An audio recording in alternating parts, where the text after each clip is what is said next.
Le changement climatique affecte mon pays, la Côte d'Ivoire, de plusieurs façons.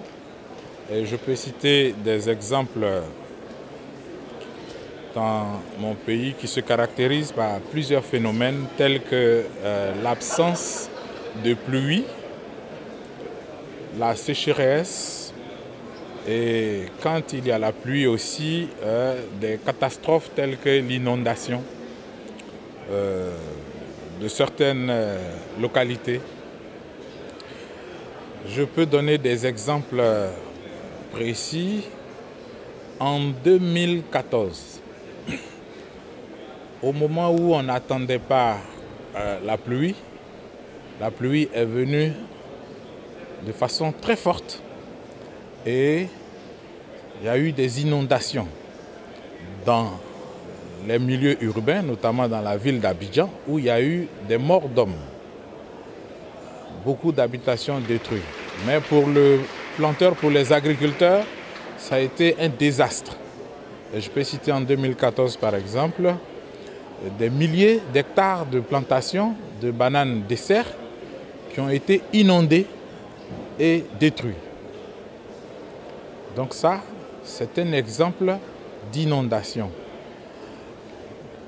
Quand la pluie vient, des fois, ça vient et ça détruit. Un autre exemple de changement climatique, il y a que cette année, par exemple, on attendait la pluie dans la production de cacao, parce que la Côte d'Ivoire est le premier pays producteur de cacao au monde, et le gouvernement a voulu tenir un engagement en procurant un bonheur aux producteurs en augmentant le prix du cacao à un peu moins de 20% du prix aux producteurs. Donc on devrait passer de 850 francs à 1000 francs CFA par kilogramme. Mais la pluie était attendue en 2015 dans le mois de juin et juillet pour avoir une bonne récolte en octobre et décembre.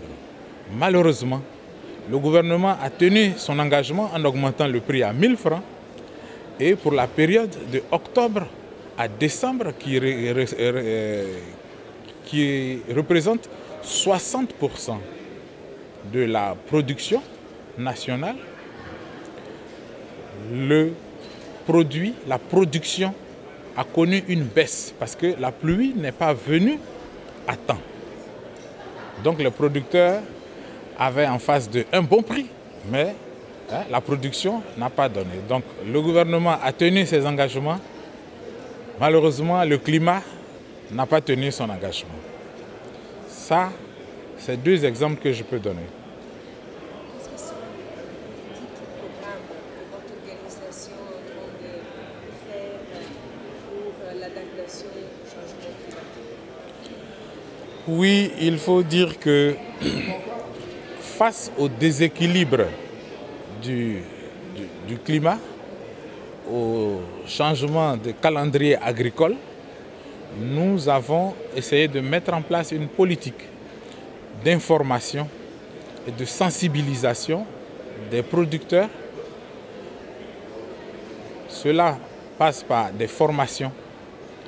Mais il faut dire qu'il y a un problème, c'est que les compétences en matière de changement climatique, d'adaptation au changement climatique, les expertises n'existent pas toujours dans nos pays africains, ne sont pas toujours disponibles pour les petits producteurs et il faut aussi organiser des ateliers de formation pour que l'information puisse être restituée, transmettre aux petits producteurs qui ne sont pas forcément instruits pour appliquer ces nouvelles méthodes, pour s'adapter. Sinon, le calendrier agricole a notamment changé. Là où on attend la pluie, elle ne vient pas et il faut adapter les méthodes et les habitudes. Est-ce que les gardes de fonds pourraient faire pour vous soutenir Comme je l'ai dit, nous, dans le cadre de notre organisation, nous avons mis en place un plan de développement environnemental et il faut inclure maintenant un plan d'adaptation au changement climatique. Oui, il y a un besoin et nous pensons que l'Organisation mondiale des agriculteurs, qui est WFO, devrait appuyer les organisations membres dans les pays producteurs par des ateliers de renforcement des capacités, des ateliers de formation et de partage d'expériences dans les régions de production pour que les expériences réussies ailleurs puissent profiter aux autres membres. Des expériences, votre best practice, la gestion du sol.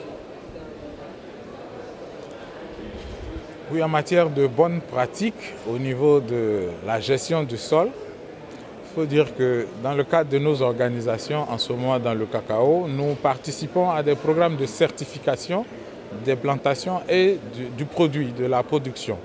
Donc, nous sommes soumis aujourd'hui à des programmes de géolocalisation qui incluent aussi les études pédologiques où on fait des prélèvements de sol pour étudier, pour savoir quel produit est adapté pour donner un meilleur rendement ou alors s'il y a un besoin de fertilisation, quel type de fertilisant est adapté pour tel sol.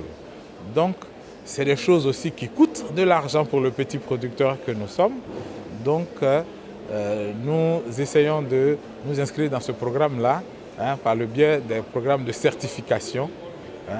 Donc, nous faisons des prélèvements de sol, nous les envoyons dans les instituts de recherche pour étudier la qualité du sol, pour recommander les pratiques qui sont adaptées.